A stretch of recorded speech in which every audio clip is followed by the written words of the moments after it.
Hola, mis queridos amigos y amigas, hermanos en la fe. Qué bueno volver a tener esta cita de formación ministerial. Una edición pensada en prepararnos para ser buenos siervos del Señor. Como les digo siempre, lo que escuchamos aquí no es doctrina, lo que escuchamos aquí es simple enseñanza. Ustedes pueden o no estar de acuerdo. Si no están de acuerdo, agradezco sus comentarios y enriquezcan su ministerio, enriquezcan el servicio de su iglesia con lo que aquí puedan aprender y sea oportuno que ustedes tengan en cuenta para su servicio. En todo caso, servirle al Señor es una tarea bastante comprometedora, por lo que es importante prepararnos para hacerlo. En formación ministerial hemos pasado un largo recorrido ya, hace un año, ya vamos a completar en mayo nuestra primera edición y la verdad es que hemos pasado por un recorrido bastante interesante. Hemos hablado de los dones, hemos hablado del ministerio, el primer ministerio que tenemos, que es nuestra familia, hablamos del ministerio de intercesión y luego comenzamos con el ministerio pastoral. Y bueno, dentro del ministerio pastoral hablamos de homilética y estamos viendo hermenéutica. Esta es nuestra cuarta edición de hermenéutica. Ahí en la descripción de este video hay varios links con los que usted puede actualizarse sobre parte de lo que hemos estado aprendiendo acá. Y en todo caso, agradezco muchísimo que usted me deje entrar a su casa, a su trabajo, a su coche para compartir esta enseñanza. Y bueno, sin más preámbulos, vamos a hablar hoy, vamos a seguir hablando de hermenéutica específica. Empezamos a ver algunas figuras retóricas. Hoy vamos a ver más figuras retóricas. Estas figuras que sirven o que usamos a veces en el lenguaje común, a veces en una carta, a veces en una comunicación escrita, informativa o persuasiva, en la que nosotros pues llevamos que nosotros llevamos a diario y que tal vez no nos damos cuenta siempre de que estamos usando estas frases retóricas o estas figuras retóricas. Ahora bien, como les he insistido, el hecho de ser un predicador implica que usted y yo conozcamos el ejercicio de estas figuras retóricas para que cuando vayamos a transmitir el mensaje de la palabra del Señor no hablemos cosas que no corresponden o no mostremos una figura retórica como una realidad o como un retrato exacto de la realidad, porque no lo son. Entonces vamos a seguir hoy con más figuras retóricas. Vamos a empezar con la alegoría. ¿Qué es la alegoría? La alegoría consta de varias metáforas unidas, ¿de acuerdo? Cada una va representando una realidad diferente, ¿de acuerdo? Y en la escritura tenemos varias alegorías o muchas alegorías. Sin embargo, pues ahí tienen en los ejemplos, ahí en su diapositiva aparece Juan 6, 51 al 65, Salmo 88 al 13, Isaías 5, 1 al 7. Yo voy a permitirme leer Salmo 88 al 13 y hablar sobre esta alegoría que se encuentra ahí. Salmo 88 al 13 dice: hiciste venir una vid de Egipto, echaste las naciones y la plantaste. ¿A qué se está refiriendo específicamente esta metáfora? Hace referencia a la nación de Israel. Vino la nación de Israel y delante de ella fueron echadas las naciones. ¿De acuerdo? Las naciones que estaban en la tierra prometida, Dios las echó para que su pueblo, el pueblo escogido del Señor, fuera plantado ahí. Versículo 9 dice: limpiaste sitio delante de ella e hiciste arraigar sus raíces y llenó la tierra. Ahí nos está mostrando como la etapa, ya está hablando, es una nueva parábola, sigue usando el símil de una planta, pero aquí ya muestra también la acción del Señor. Cuando el Señor limpia, es decir, el Señor saca estas naciones, pero no solamente las saca, sino que les quita poder, les quita autoridad, las arranca y al arrancarlas con la nación arranca todo lo que hay. Tú me puedes decir, bueno, pero ellos conservaron, eh, hicieron alianzas, pero Dios lo había prometido y Dios les había explicado que eso no lo debían hacer. Entonces, Él dice, yo limpié, pero ustedes volvieron a contaminar. Y fue el Señor el que plantó esa raíz ahí y fue el Señor el que hizo que Israel prosperara en la tierra prometida. Versículo 10. Los montes fueron cubiertos de su sombra y con sus sarmientos los cedros de Dios. Cuando está hablando de todos los montes, está hablando de aquellos lugares altos que antes habían sido dedicados a lugares de sacrificio para los dioses ajenos, para los dioses de estas naciones, y que ahora entonces habían sido cubiertos con los sarmientos de los cedros de Dios, es decir, con el fruto del Espíritu del Señor. Ahí estaban, ya no eran parte de esas figuras cúlticas de las naciones que el Señor había echado, sino que ahora eran parte de la expresión espiritual y del fruto espiritual de la nación de Israel. Extendió sus vástagos hasta el mar y hasta el río sus renuevos. ¿Ok? Sigue mostrando cómo la nación cubrió todo, todo, todo el límite que Dios le había dado. 12. ¿Por qué aportillaste sus vallados y las vendimian todos los que pasan por el camino? 13. La destroza el puerco montés y la bestia del campo la devora. ¿A qué hace referencia específicamente ya esta parte?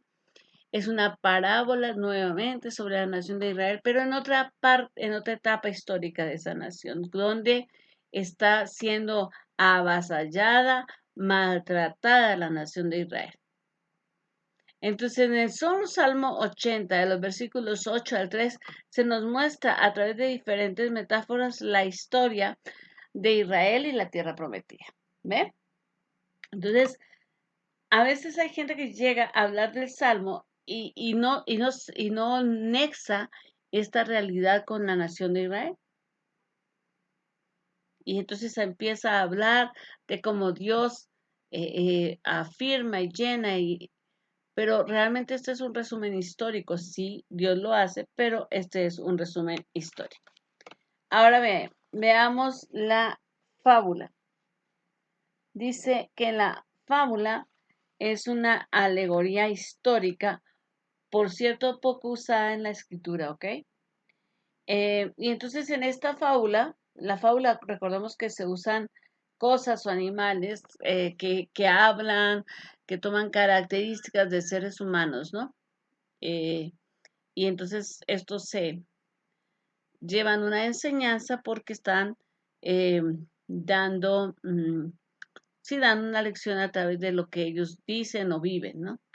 Esa personificación de las animales o de las cosas se llama, cuando se hace eso, se llama fábula. Hay muy pocas, pero una de las que pudimos localizar es Segunda de Reyes, está en Segunda de Reyes 14:9, y ahí están hablando de dos reyes, el de rey de Israel, que era Joás, y Amasías, que era el rey de Judá. Entonces habían estado intercambiando cartas y en Segunda de Reyes 14:9 dice, y Joás, rey de Israel, envió a Amasías, rey de Judá, esta respuesta, porque Amasías le estaba haciendo una propuesta estratégica de guerra, ¿no? Y entonces él le contesta lo siguiente, el cardo que está en el Líbano envió a decir al cedro que está en el Líbano. Es decir, a ver, el rey de Judá me manda a decir a mí, que soy el rey de Israel, que soy un cedro fuerte, da a tu hijo, a tu hija por mujer a mi hijo.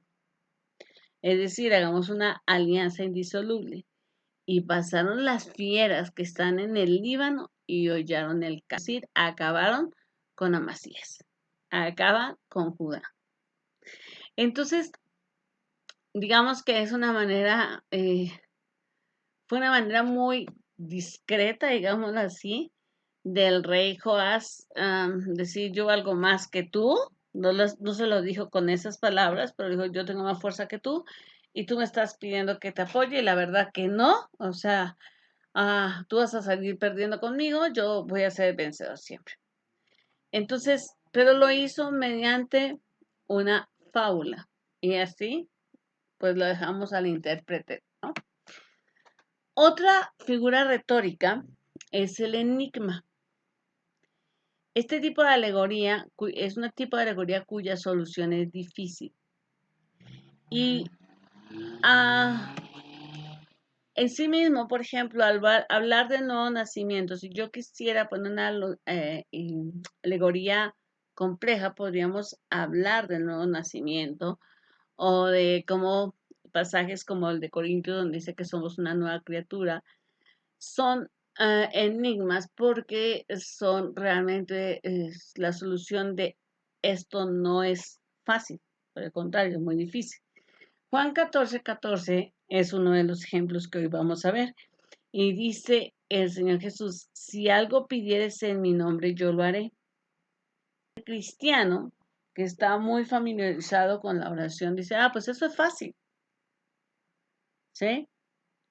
Eso es fácil porque yo estoy pidiéndole al Padre en el nombre de el Hijo, en el nombre de Jesucristo. Y entonces, lo que no podemos articular como cristianos, lo que no, de algo que se escapa, que no es fácil de comprender, es que le pedimos al Padre efectivamente en el nombre de Jesucristo, pero los dos son uno. Y el Señor nos lo hace ver. Ustedes piden en mi nombre al Padre, pero el que lo va a ejecutar soy yo, porque yo soy el Verbo. Porque yo soy el que fue usado en la creación para hacer la luz, las estrellas, etc. No es fácil para la mente humana entender esta realidad. La solución realmente es difícil.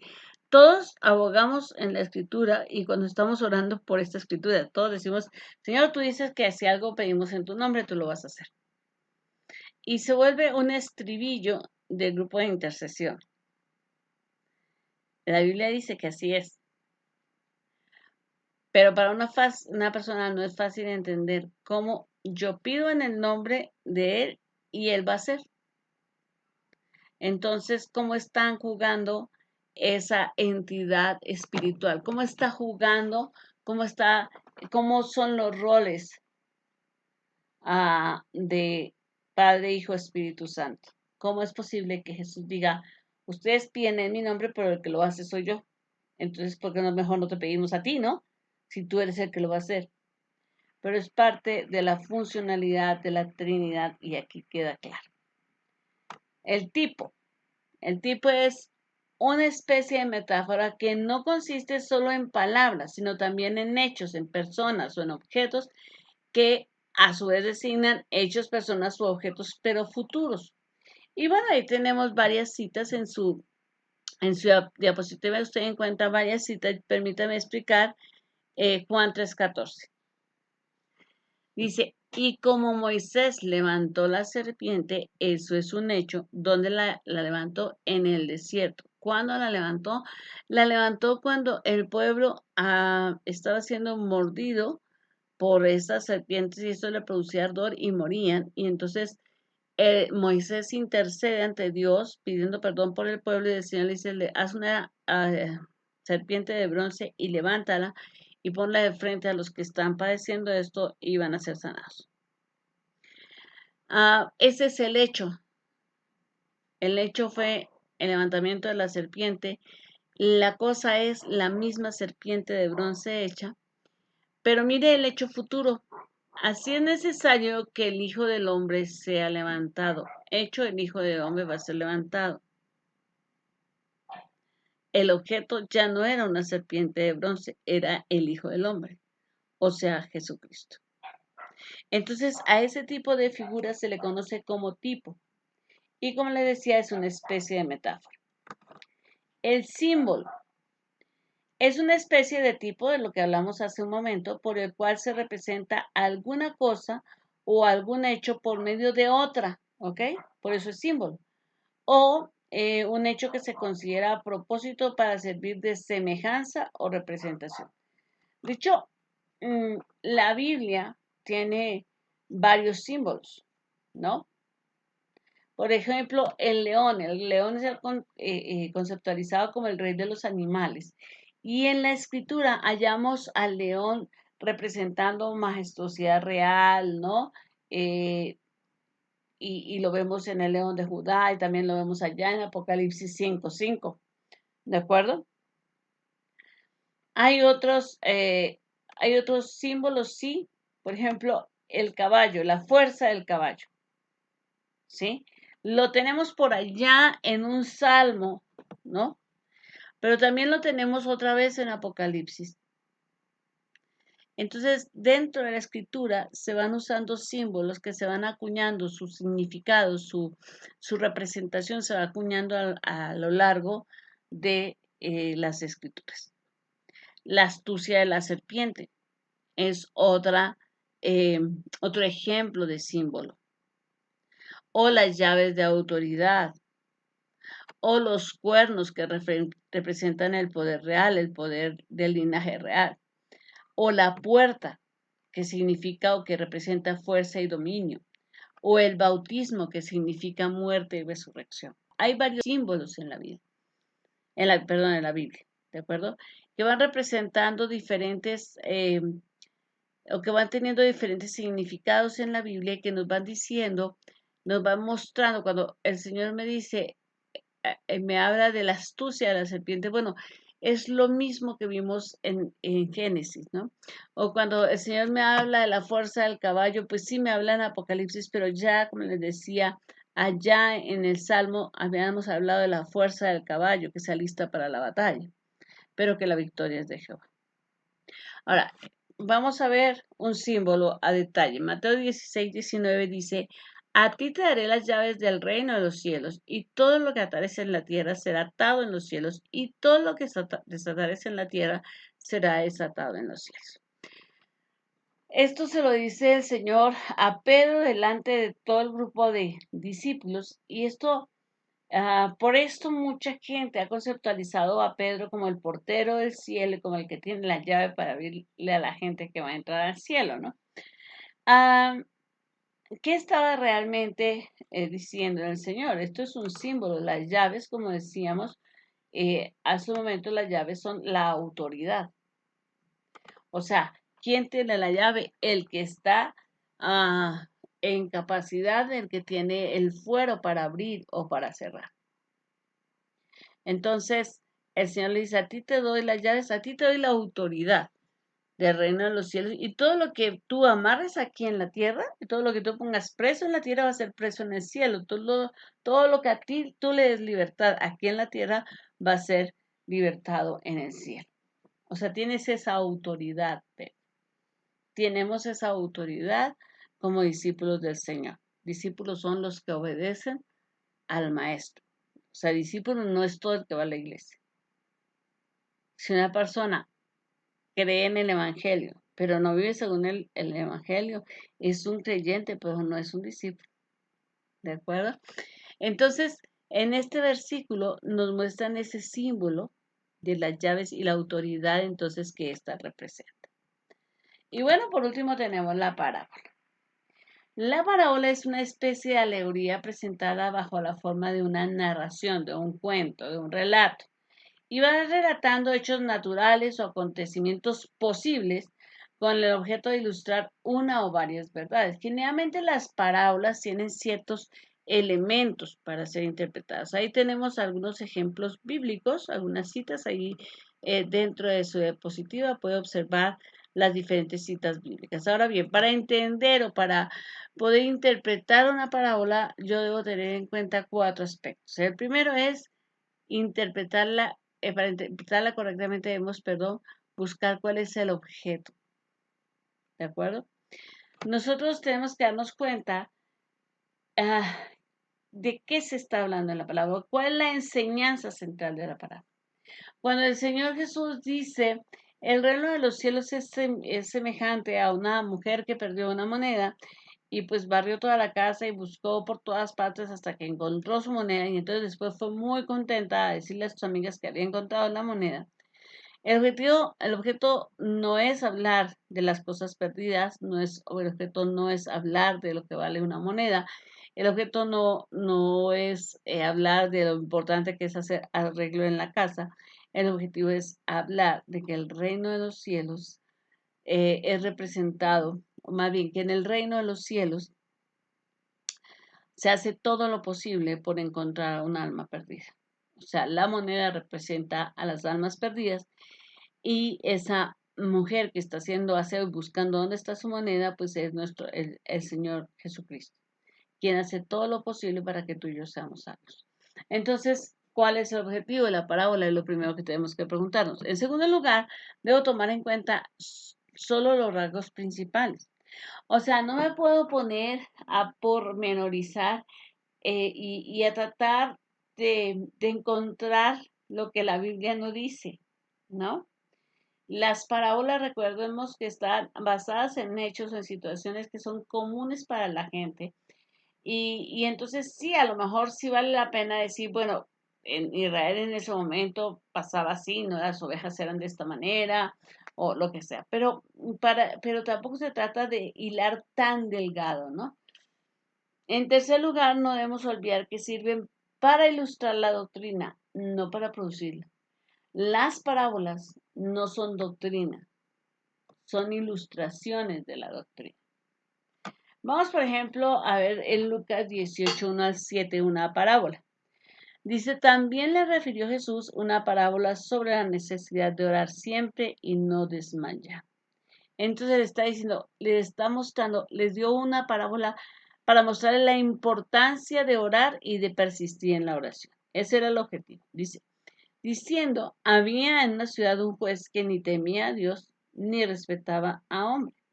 Había también en aquella ciudad una viuda, la cual venía a él diciendo, hazme justicia de mi adversario.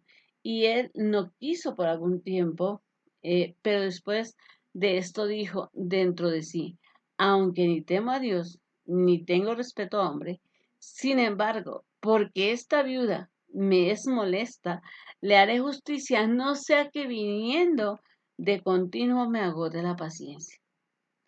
Y dijo el Señor, oíd lo que dijo el juez injusto.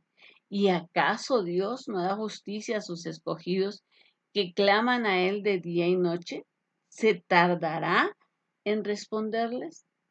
Os digo que pronto les hará justicia, pero cuando venga el Hijo del Hombre, hallará fe en la tierra. Por su que a mí me toca y me conmueve muchísimo esta expresión de sí, cuando venga el Hijo del Hombre, hallará fe en la tierra. Pero bueno, el objetivo de esta parábola no es esto, no es la frase final, sino mostrarnos que la persistencia de alguien en hacer algo, en hacer una petición una y otra vez, hará que esa petición tenga una respuesta. Porque somos dados a dejar de persistir cuando no vemos el resultado que esperamos. Y resulta que el no ver el resultado debería ser que persistiéramos más. Entonces, él nos pone de ejemplo a esta viuda y este caso extremo de una persona que no tiene temor de Dios y que no está interesado en hacer justicia, pero la viuda insiste, insiste y es por su insistencia que recibe respuesta. Así que el Señor Jesús con esta parábola nos está diciendo, insistan en orar, ¿de acuerdo? Sin importar qué están viendo. Si no hay respuesta, no hay problema. Entonces, pues estas son algunas otras figuras retóricas y bueno, en la próxima sesión estaremos viendo otras figuras retóricas que es importante que consideremos y que conozcamos. No podemos ir por, por ahí predicando sin conocer sobre qué estamos hablando. ¿De acuerdo? Entender la figura retórica nos ayuda a entender y a poder explicar en nuestro mensaje más acercado a la realidad que al lenguaje pintoresco o al tipo de lenguaje que use el escritor. se trata de la esencia, no simplemente de la forma. Y muchos predicadores se van en la forma y nosotros enseñamos algo de fondo que es doctrina. Muchísimas gracias por haberme acompañado. De veras espero que este tema les resulte importante.